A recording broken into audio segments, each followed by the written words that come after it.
वसुदेव जी कहें निज बहनी को मारे से क्या फायदा।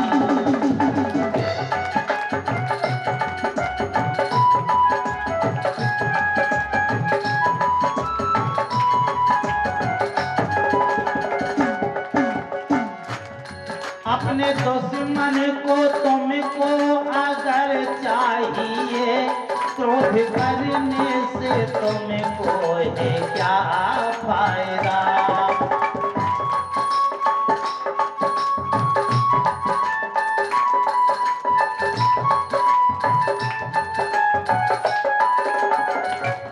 पुत्र होगा मेरा सौंप देंगे तुम्हें, पुत्र होगा मेरा सौंप देंगे तुम्हें, क्रोध करने से तुमको है क्या फायदा। हाथ जोड़े खड़े वसुदेव जी कहें निज बहनी को मारे से क्या फायदा।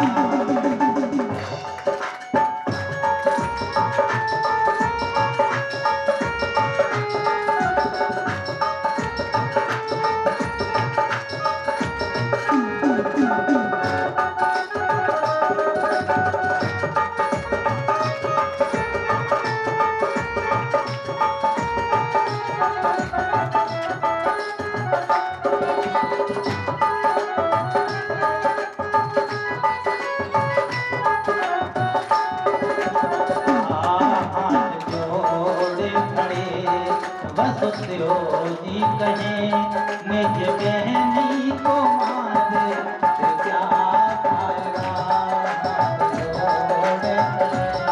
वसुदेव जी कहें निज बहनी को मारे से क्या फायदा। वसुदेव जी कहने लगे भैया इसको न मारो, मेरे बालक पैदा होएगा, मैं बालक को तुम्हारे यहाँ ले आऊंगा, उसे मार देना। कंस की समझ में बात आई तो कह तो ठीक रहे हैं, बालक पैदा होगा और मेरे यहाँ ले आएंगे और मैं मार दूंगा तो बड़ा नहीं हो पाएगा ना, मुझे कोई भय रहेगा। वसुदेव जी बोली एक बात और है, एक शर्त तुम और मंजूर करो, तुम दोनों को हमारे बंदी गृह में बंद होना पड़ेगा, जेल में बंद होना पड़ेगा, हाथ में हथकड़ी पांव में बेड़ियां डलवाना पड़ेंगी। ऐसा ना हो कि तुमने बालक जन्म ले हो दूसरी जगह पे भगा दिया बालक को, तुम्हें कहां ढूंढूंगा। वसुदेव जी बोले ये हमको मंजूर है, सब शर्तें हमको मंजूर हैं, लेकिन सिर्फ तुम्हें समय बहन बहन को छोड़ दो, ऐसे न मारो। ठीक है, वसुदेव जी के कहने से छोड़ दिया कंस ने। सुखदेव जी कहते हैं राजन वसुदेव जी देवकी को लेवा करके अपने घर आते हैं। कुछ समय के बाद देवकी के एक पुत्र का जन्म होता है। कीर्तिमंतम प्रथमजमकम शयानकम गंगोभी हरियामास कृक्षेण सोनृता ददिवेलयः। पहला पुत्र कीर्तिमान होता है। पहले पुत्र का नाम है कीर्तिमान, जो पैदा हुआ वसुदेव जी उसको उठा करके कंस के दरबार में ले गए। कंस ने देखा रक्त से भीजा बच्चा है, इसे ले जाओ, इसे नहीं मारना है। देवताओं की 8वें गर्भ की वाणी हुई थी, जब 8वां गर्भ होगा तब उसे मारेंगे। वसुदेव जी लेकर के आए। बाबा नारद जी पहुंचे। नारद जी ने सोचा भगवान जन्म लेने में विलंब न कर दें, कंस का पाप रूपी घड़ा भरने में विलंब न हो जाए। नारद जी पहुंचे। नारद जी ने 8 लाइनें खींची और इस तरफ से उस तरफ 8 गिना दिए, उस तरफ से इस तरफ 8 गिना दिए और बीच में 8 कर दिए, 4 इस तरफ 4 उस तरफ। बोले किस कौन को आप 8वां मानते हो, आप बिलुर जाओगे। नारद दाती थी नारदा, नारद जी की बात कभी रद्द होती ही नहीं थी। कंस को विश्वास हो गया। कंस ने फौरन अपने दूत के द्वारा बालक को बुलवाया, बालक का खून कर दिया। इसी प्रकार से होते होते देवकी के 6 पुत्रों की हत्या कंस ने कर दी। सातवें गर्भ में शेषा अवतार बलराम जी आते हैं। लक्ष्मण जो त्रेता युग में थे, ये द्वापर युग में बलराम बन करके पहुंच रहे हैं। तो भगवान ने योग माया से कहा, आदेश किया। तो भगवान की योग माया ने देवकी के गर्भ से निकाल करके वसुदेव जी की दूसरी पत्नी का नाम था रोहिणी, जिनके गर्भ में डाल दिया। और रोहिणी के उदर से श्रावण शुक्ल चतुर्दशी को बलराम जी का जन्म हुआ, जिनका एक नाम संकर्षण है, माताएं दो हैं और पुत्र एक है। कंस को यह मालूम चला कि देवकी का सातवां गर्भ तो खंडित हो चुका है। अब आठवें गर्भ में परब्रह्म परमात्मा आ रहे हैं। आठवें गर्भ की बहुत जोर से तैयारी लगी हुई है। 10-10 कमरों के अंदर बंद हैं। देवकी वसुदेव हाथों हथकड़ी बेड़ियां पहने हुए हैं, पहरेदार लगे हुए हैं। कंस भयानक रोजाना स्वप्न देख रहा है, घबरा रहा है। देवकी वसुदेव वहां पर रो रहे हैं। कंस ने एक दिन स्वप्न में क्या देखा कि देवकी के बालक पैदा हुआ और दूसरी जगह वसुदेव ले गए। ये स्वप्न हुआ। कभी कभी स्वप्न भी सही निकल जाता है। और सुबह हो बाबा नारद जी आ गए।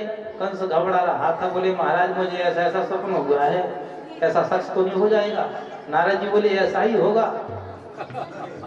बोले ऐसा होगा तो फिर मैं कैसे पहचान पाऊंगा कि मेरा दुश्मन है? महाराज ये तो बताओ,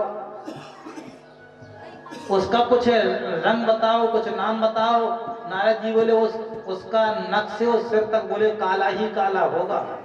वो काला उसका नाम होगा, वो तुम्हारा काल होगा। अब कंस काले को बहुत घबराता है। काले को देखता है तो घबराने लगता है। काला कौवा दिखाई देता है, घबराने लगता है। काला काला कुकर दिखाता है तो घबराने लगता है। एक दिन दाल चुकी हुई थी जीरों से, तो जीरे बाजार से लो तो हरे होते हो, बगार किसी में लगा दो तो उसका कलर बदल जाता है, काले हो जाते हैं। कंस के सामने दाल आई, जीरे का बगार लगा हुआ था। कंस घबराने लगा, देखते ही चिल्लाने लगा, दौड़ो दौड़ो दौड़ो। दौड़ पड़े लोग, सेना लोग, क्या बात है? बोले काला है काला है। कंस भागा थाली छोड़ करके, काला आ गया है। बोले कहाँ है? बोले को घेर लो, चारों तरफ से भागने न पाए। चारों तरफ से महल को घेर लिया। महाराज कहाँ है? बताओ तो। बोले वो है। बोले कहाँ? अरे बोले देखो वो दाल में काला है, दाल में काला है। जैसी देखा तैसी ही। बोले कंस की तो बुद्धि खराब हो गई। और बुद्धि खराब तो हो जाती है जब ज्यादा अत्याचार करते हैं, ज्यादा पाप कमाते हैं तो बुद्धि खराब होती है। और बुद्धि खराब होती है तो बर्बाद हो जाते हैं। ताकि मति पहले हर ले, जाको प्रभु दारुण दुख दे। क्योंकि दूसरों की आत्मा को तकलीफ देने के अलावा कंस ने और क्या किया? देव बहन बहनोई रो रहे हैं, भाइयों का वध कर दिया। 8वें गर्भ में जन्म होने का समय है। देवकी के उदर में पीड़ा हो रही है, देवकी रो रही है, वसुदेव जी रो रहे हैं। कोई धीरज बंधाने के लिए नहीं है, कोई पानी देने के लिए नहीं है, कोई उजेला दिखाने के लिए नहीं है।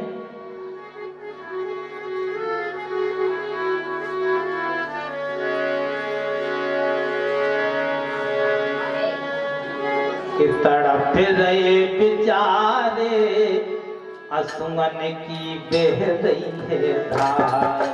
तड़प रहे बेचारे असुमन की बह रही है धार।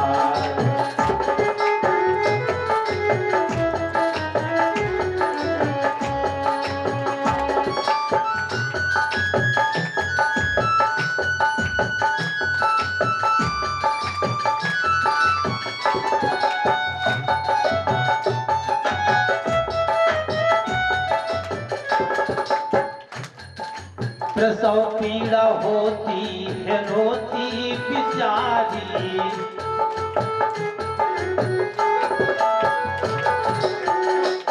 प्रसव पीड़ा सबसे बड़ी पीड़ा है। जिस माँ को होती है वो माँ ही जानती है। प्रसव पीड़ा होती है रोती बिचारी,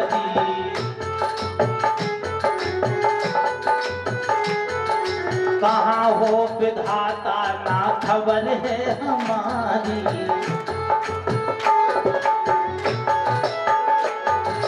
प्राणों को ले लो सरकार।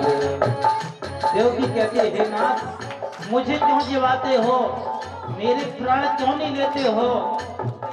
ऐसी में अभागन पापिन कि मैं अपने बच्चों को जन्म देती हूँ और उन बच्चों की हत्या करती हूँ। तुरंत इन जीवों की हत्या हो रही है, हे भगवान मेरी ही पहले हत्या कर दो, मुझे ही मार दो। प्राणों को ले लो सरकारे, तड़प गए बेचारे, अनबन की बिन रही है प्यार।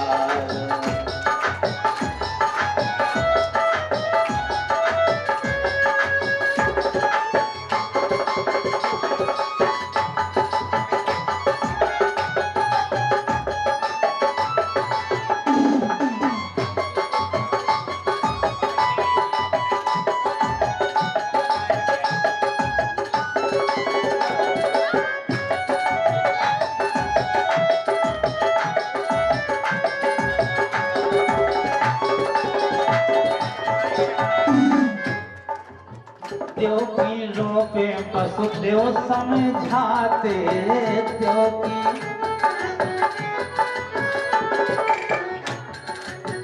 देव की लोबे,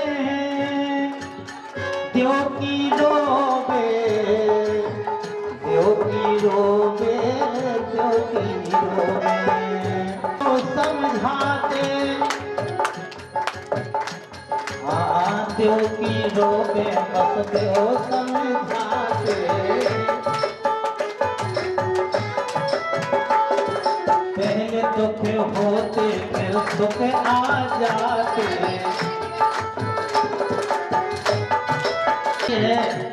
देवों का भगवान का अवतार है।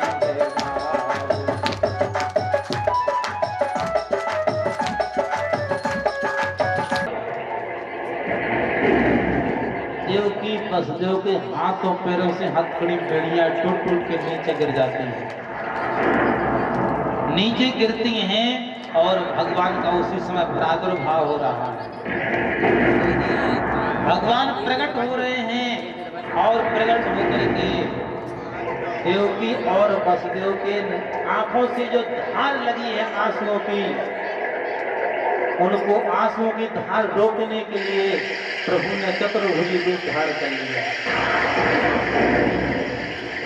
चतुर्भुजी रूप धारण कर लिया और कहने लगे प्रभु को, और मैं इसी यदि तुम कह दो तो मैं अभी जाऊं और कंस का पद मैं अभी कर सकता हूं, क्योंकि इसीलिए मैंने शंख चक्र गदा धारण किया है। तबोधिभूतम बालिकम अभोक्षुणम चतुर्भुजं शंख चक्र गदायुक्तम श्रीवत्समिं लक्ष्मींगल शोभिकौस्तुभम। गोकुल में पहुंच गए, वसुदेव नहीं भेद किसी ने पाया है। कन्या को उठा, मनमोहन को चुपके से वहां लटाया है, किसी को पता नहीं चला। कन्या पैदा हुई, भगवान की माया वहां अवतरित हुई थी। यशोदा मैया के बगल में कन्या लेटी है, वसुदेव जी ने कन्हैया को लिटाया और कन्या को लिया और उसी प्रकार से अपने बंदी गृह में आ जाते हैं। बंदी गृह में आकर के देव की गोदी में कन्या दी, कन्या दी प्रिय बंधुओं। जैसे ही कन्या का रोना शुरू हुआ तो हाथ में हथकड़ी, पाँव में बेड़ियां डल जाती हैं।